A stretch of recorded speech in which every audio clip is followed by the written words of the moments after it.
The moment my wife Patricia looked me dead in the eye across our kitchen table and said, "Gordon, I want a divorce, and I'm entitled to half of everything," I felt like someone had just kicked me in the gut with steel-toed boots. But that wasn't the part that really got me. It was what she said next, with the cold confidence of a bank manager foreclosing on a family farm. That includes the house, the business assets, and everything else. My lawyer says it's all very straightforward. I'm Gordon Newman, 64 years old, retired civil engineer who spent 40 years designing bridges, commercial buildings, and infrastructure systems that were built to last centuries. Never thought I'd need those same analytical skills to protect myself from my own wife. For 38 years, we'd shared this house, the house I'd designed myself from foundation to roofline. Every beam calculated for maximum load bearing, every window positioned for optimal natural light, every electrical circuit mapped for efficiency and safety. The morning sun coming through those custom triple-pane windows I'd specified, hitting the kitchen island I'd built by hand with hidden cable management and integrated charging stations. The reinforced basement where I kept my engineering drawings, surveying equipment, and the complete structural plans for every modification we'd ever made. Patricia Newman, 61 years old and a senior manager at First National Bank, was sitting there like she was conducting a loan committee meeting instead of destroying our marriage. Her fingers drummed against the granite countertop I'd templated and installed myself, calculating square footage and market values while I was still trying to process what was happening. The house, the retirement accounts, the lake cabin, she continued, folding her manicured hands on the table with the precision of someone used to delivering bad news about mortgage applications. Daniel says the law is very clear about marital assets. Daniel, so she already had a lawyer. Had a whole plan worked out while I was still adjusting the water pressure on our shower system and fixing the garage door opener she said was making noise. I stared at her, trying to understand how the woman I'd supported through her MBA program, whose career advancement I'd celebrated, whose student loans I'd helped pay off when interest rates were killing us in the early 90s, could sit there with such ice-cold certainty. Outside, the automatic irrigation system I'd designed and installed was watering the herb garden Patricia always claimed she was too busy to maintain. The timer system ran on a schedule I'd programmed to account for seasonal weather patterns and soil moisture retention rates. "You're serious about this," I said quietly. Patricia gave me that smile she used with difficult bank customers. The one that said, "This decision has already been made. You just haven't accepted it yet." "Gordon, I've been serious about this for months. This marriage isn't working anymore, and we both know it." Months. She'd been planning this while I was resealing the deck, she said, looked weathered. While I was upgrading our internet infrastructure so her work-from-home setup would run smoothly. While I was winterizing the lake cabin she said she wanted us to retire to someday. Replacing the dock supports and installing the new water filtration system she'd specifically requested. The irony wasn't lost on me. I'd spent my entire career building things designed to withstand stress, load factors, and environmental pressures. Bridges that could handle twice their rated capacity, buildings that could weather Category 5 hurricanes, water treatment systems that could function during power outages. But I'd never stress-tested my own marriage. "And you believe you're entitled to half the house?" I asked, looking around at the custom millwork I'd crafted, the built-in storage solutions I'd engineered, the whole house backup generator system I'd installed after the ice storm of 2019 left us without power for 8 days. She leaned back in her chair, confidence radiating off her like heat from summer pavement. "It's marital property, Gordon. We've been married 38 years. Don't make this more complicated than it needs to be." I studied her face, the woman who used to bring me coffee when I worked late on project blueprints spread across this same table, who used to laugh when I got excited about new building codes or energy efficiency standards. For a moment, I wondered if I'd somehow miscalculated our entire relationship, like an engineer who'd missed a critical load-bearing requirement. Then I noticed the leather portfolio beside her coffee mug. Legal documents, color-coded tabs, the kind of organized presentation materials Patricia used for major loan approvals. This wasn't a conversation. This was a business presentation she'd rehearsed. "You've already filed," I said. She smiled, that banking smile again, the one that had helped her climb the corporate ladder for 3 decades. "Of course I have. There's no point in dragging this out unnecessarily." Clean break, fair division. We both move on with our lives. I stood up and walked to the window overlooking the backyard, the elevated deck I'd engineered to handle snow loads that exceeded county requirements, the underground sprinkler system with smart controllers and moisture sensors, the workshop I'd built to my exact specifications with climate control systems that protected my precision tools and technical drawings. 38 years of marriage, and now she was talking like I was a tenant who'd overstayed his lease on a property that had never really belonged to me. "You should look at the papers," Patricia said behind me, her voice carrying that patient tone she used when explaining loan terms to confused customers. They'll help you understand how this is going to work. I turned back slowly. Her confidence wasn't just arrogance. It was the mathematical certainty of someone who'd run all the numbers, consulted with experts, and verified her calculations twice. She thought she'd already solved this equation.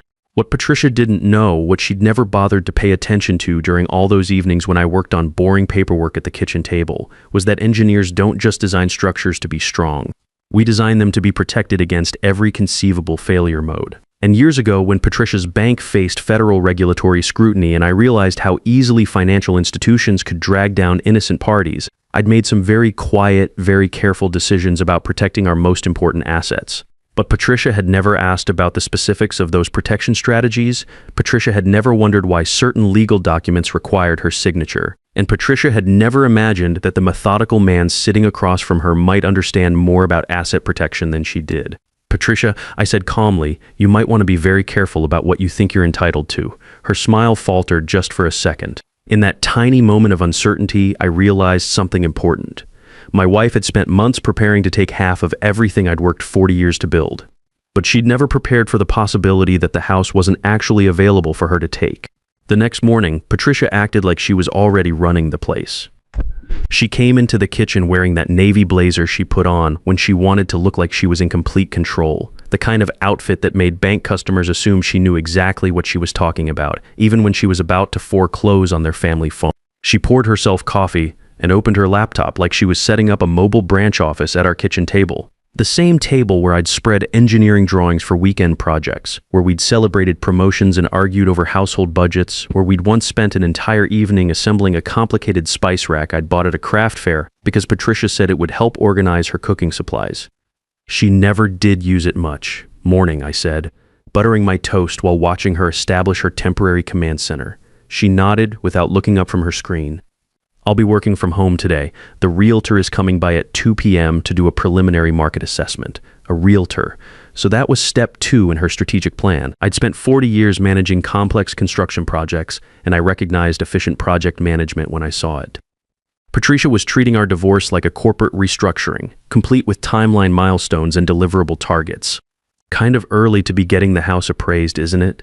I asked, trying to keep my tone as neutral as discussing weather patterns.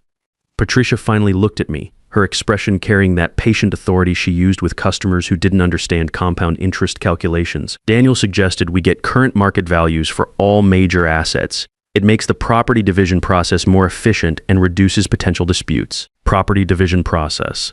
Such clean, clinical language for dismantling 4 decades of shared life. I wondered if they taught that kind of emotional detachment in business school, or if Patricia had developed it naturally during her banking career. I finished my coffee and stood up, carrying my cup to the sink. The same sink I'd installed with a custom water filtration system, because Patricia complained about chlorine taste. The cabinets I'd refaced when she decided the original oak finish looked dated. The breakfast bar I'd extended because she wanted more counter space for her meal preparation. What time did you say? I asked. 2 p.m., she replied, already turning back to her laptop. Good, I said. I'd hate to miss it. Patricia frowned slightly like a project manager who'd just heard about an unexpected variable in her carefully planned timeline. You don't need to be here, Gordon. It's just a routine walkthrough. I live here, I replied simply for now. That got her attention. She stared at me like an engineer trying to solve a structural problem with insufficient load data. For 38 years, Patricia had been able to read my reactions like studying financial reports. She knew when I was frustrated with a difficult project, when I was satisfied with a solution, and especially when I was ready to surrender on something challenging. But this expression didn't fit any of her established categories. You're being unusually calm about this whole situation, she said, closing her laptop with the deliberate precision of someone accustomed to maintaining control during difficult negotiations. Well, I replied, rinsing my coffee cup, it's not the first unpleasant surprise this marriage has delivered. I could see that comment land like a structural load she hadn't accounted for. Her jaw tightened slightly, but she maintained her professional composure the way she did during challenging loan committee meetings. After Patricia left for the bank, I walked through the house with the systematic attention I'd once used for final inspections on major construction projects. Really examined it with fresh eyes like I was conducting a comprehensive structural assessment. The engineered hardwood floors I'd researched for 6 months before installation, comparing moisture resistance ratings and thermal expansion coefficients. The custom crown molding I'd crafted in my workshop, measuring and cutting each piece to accommodate the settling patterns unique to our foundation design. The whole house surge protection system I'd installed because Patricia's home office equipment was sensitive to power fluctuations. Every room contained evidence of problems I'd solved, systems I'd optimized, improvements I'd implemented, because Patricia mentioned wanting them.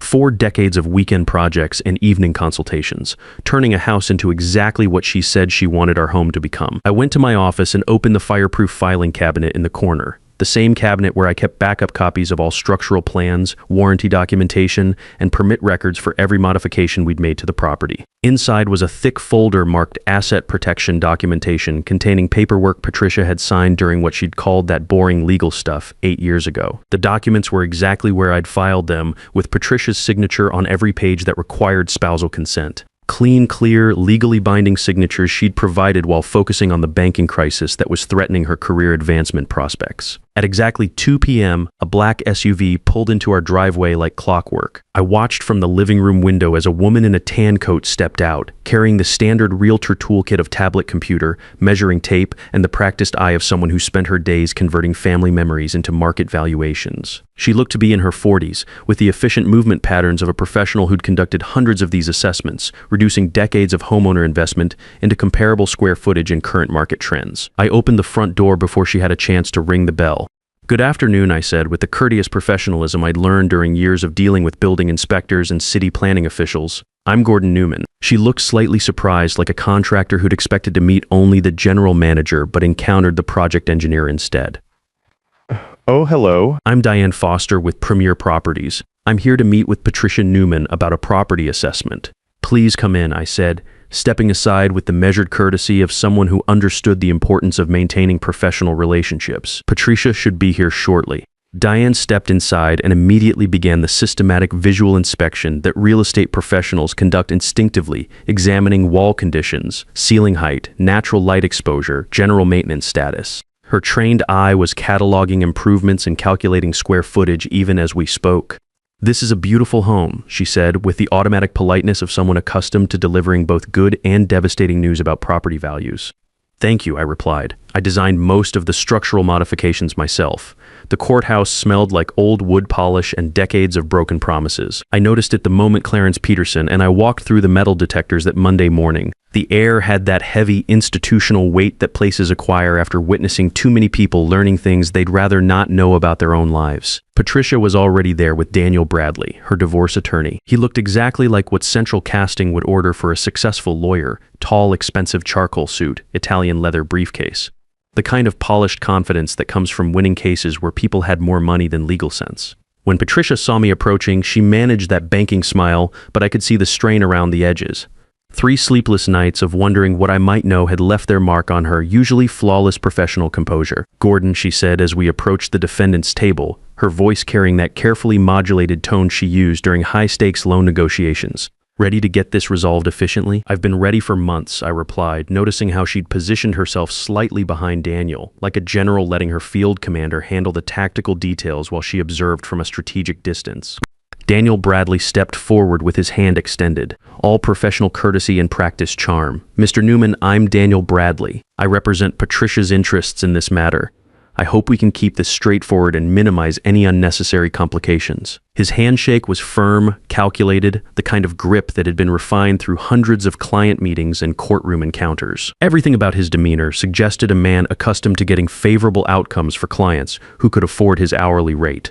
Clarence Peterson, my attorney, shook hands with both of them with the calm demeanor of someone who'd seen this exact scenario play out dozens of times. "Clarence Peterson, I represent Mr. Newman's interests." His voice carried the steady authority of an engineer discussing load-bearing specifications. No drama, just facts and structural integrity. The courtroom felt smaller than what you see in legal dramas, but somehow more intimidating when you're sitting there waiting to learn whether 4 decades of your life's work is about to be divided up like a corporate asset liquidation. Wood-paneled walls that had absorbed decades of family disputes, fluorescent lighting that made everyone look slightly ill, and rows of empty benches that had witnessed thousands of marital battles just like this one. Judge Eugene Reynolds presided, a man in his early 60s with silver hair and the patient expression of someone who'd refereed enough marital warfare to remain unimpressed by anyone's sob story. He reviewed our case file with the methodical attention of someone accustomed to cutting through emotional noise to find the underlying legal facts. Daniel Bradley went first, presenting Patricia's case with the smooth confidence of a man who delivered this same speech hundreds of times.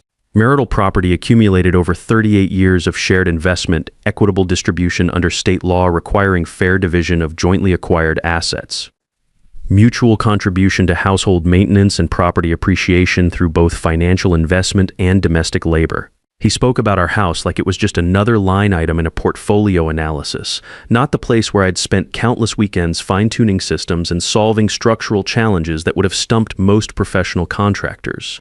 Numbers and square footage and market comparisons, reducing 4 decades of weekend projects and evening consultations to cold mathematical calculations. The marital residence represents the couple's primary asset, Daniel continued, gesturing toward a folder of property assessments and market analyses. Mrs. Newman has every legal right to expect equitable consideration in its disposition, whether through sale and division of proceeds or through alternative compensation arrangements. Patricia sat with perfect posture, hands folded, looking like a senior executive attending a board meeting where she expected unanimous approval of her strategic recommendations. Every few minutes, she'd glance at me with that expression banking managers use when they're confident the loan committee will rubber stamp their carefully prepared proposal. When Daniel finished his presentation, Clarence stood up slowly. He walked to our table carrying a single manila folder, placed it down with the deliberate precision of an engineer positioning a cornerstone, and looked directly at Judge Reynolds with the calm authority of someone about to present certified structural plans. "Your Honor," Clarence said in a measured tone that carried the weight of someone who'd spent years reviewing complex legal documents, "Mr. Bradley's summary is accurate in one important respect." Judge Reynolds looked up from his notes with the mild interest of someone accustomed to hearing unexpected developments in cases that initially appeared straightforward. "And what would that be, Mr. Peterson? The Newman residence has indeed served as the family home for 38 years.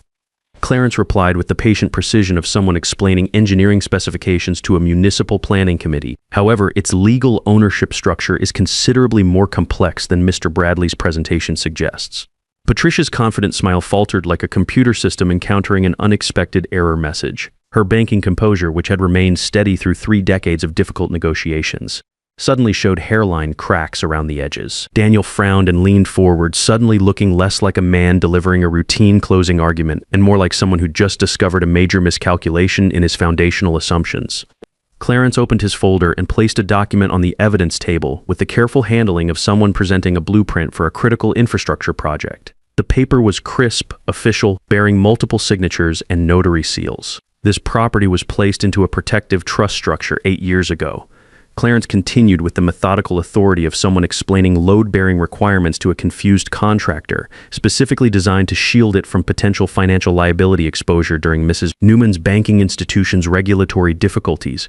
Daniel's eyebrows shot up like a man who just discovered a major structural flaw he should have identified during the initial building inspection. Patricia turned sharply toward him and whispered something urgent under her breath, her carefully maintained professional demeanor cracking for the first time since this whole process began.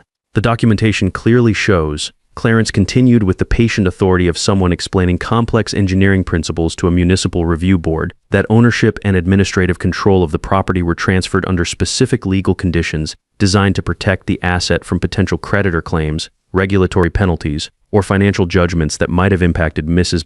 Newman's employer at the time. Judge Reynolds adjusted his reading glasses and began examining the document with the careful attention of someone reviewing structural plans before approving a major construction permit. The courtroom went dead silent, except for the quiet hum of the ventilation system and Patricia's sharp intake of breath. Daniel was flipping frantically through his files like a man searching for blueprints that should have been in the project folder from the beginning. His earlier confidence was evaporating like morning frost under direct sunlight. "Your Honor," Daniel said, his voice carrying a hollow quality I recognized from construction meetings, where someone had just discovered a critical engineering oversight.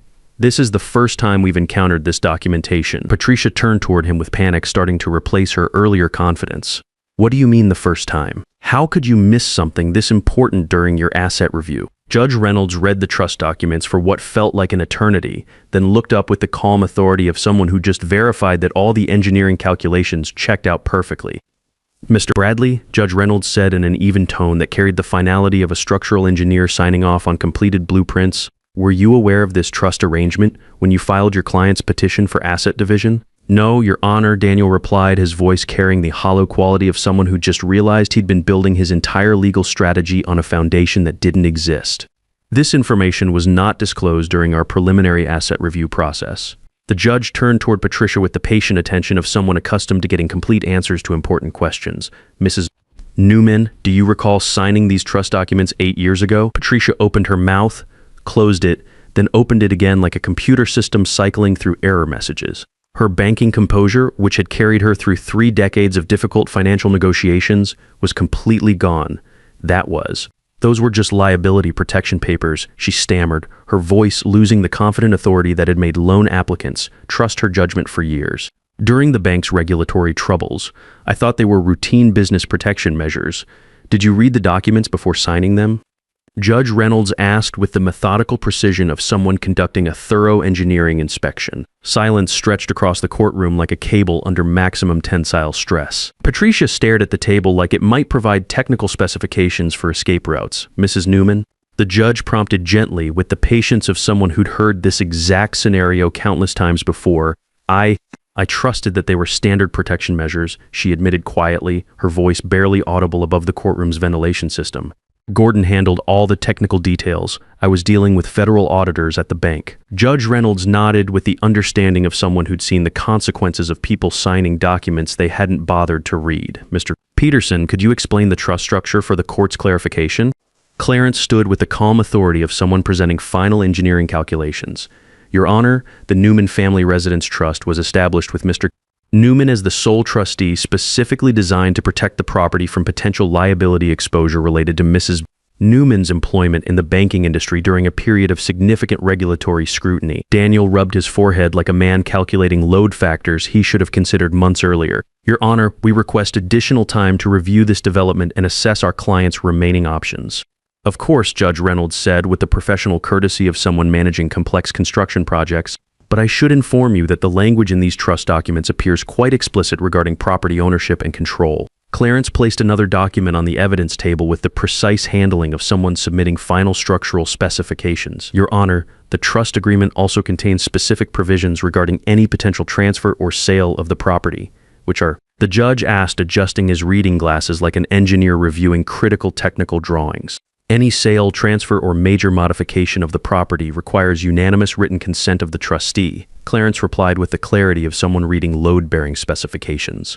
In this case, Mr. Newman holds sole trustee authority over all decisions affecting the property. Patricia's face went white like someone who just discovered a catastrophic structural failure in a building she'd assumed was solid. What does that actually mean in practical terms? Daniel closed his eyes briefly, like a contractor who just realized the scope of his miscalculations. It means the house cannot be sold, transferred, or included in asset division without Gordon's explicit written permission as trustee. The words hung in the air like the silence after a major structural collapse. Patricia stared at me across the courtroom like she was seeing a complete stranger instead of someone she'd been married to for 38 years.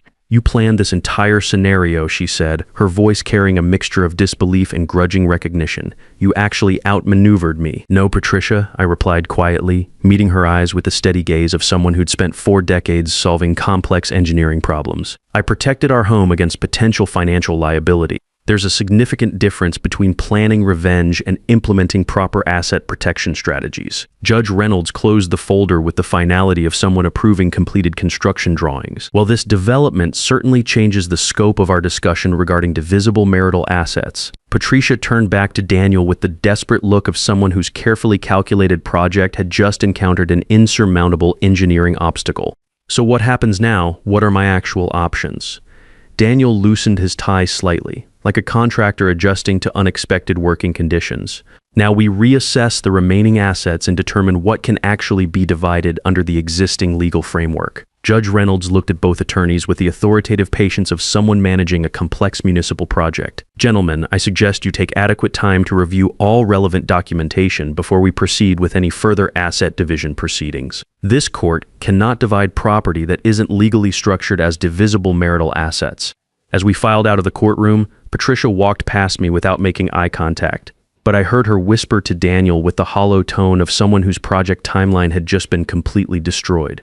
This isn't how I calculated this would end. Maybe not, but for the first time since she'd sat at our kitchen table and announced she was entitled to half of everything I'd built. Patricia Newman was learning something that every good engineer understands. Assumptions without proper foundation analysis lead to structural failure. 6 months later, I'm sitting in my kitchen drinking coffee and reading the morning paper while sunlight streams through those custom triple-pane windows exactly like I designed them to 40 years ago. The whole house feels peaceful in a way it hadn't for years, like a complex system that's finally running at optimal efficiency. Patricia moved to a downtown condo near the bank's regional headquarters. She received her equitable share of the retirement accounts, her vehicle, and a reasonable settlement from our other joint assets, which represented exactly what she was legally entitled to under state divorce laws. Her bank offered her an attractive early retirement package when she decided the commute from her new location wasn't worth the stress. So she's managing her financial transition well. As for me, I've got my house, my workshop with all my precision tools and technical drawings, and the deep satisfaction that comes from knowing that 4 decades of methodical planning and attention to structural details finally delivered exactly the protection I designed it to provide. Some people might say I was too calculating in my approach to asset protection. Others might argue that Patricia got exactly what her assumptions and lack of attention to detail deserved. All I know for certain is this: when someone announces they're planning to dismantle everything you've spent your career building, you'd better make sure you actually understand the legal framework of what belongs to whom. And sometimes the quiet guy who reads the engineering specifications twice and keeps detailed documentation of every modification ends up being the one who's properly prepared when the stress tests begin. That's not revenge. That's just good engineering practice applied to real-world problem solving. The morning sun hits my coffee cup at exactly the right angle, filtered through windows I positioned with mathematical precision decades ago.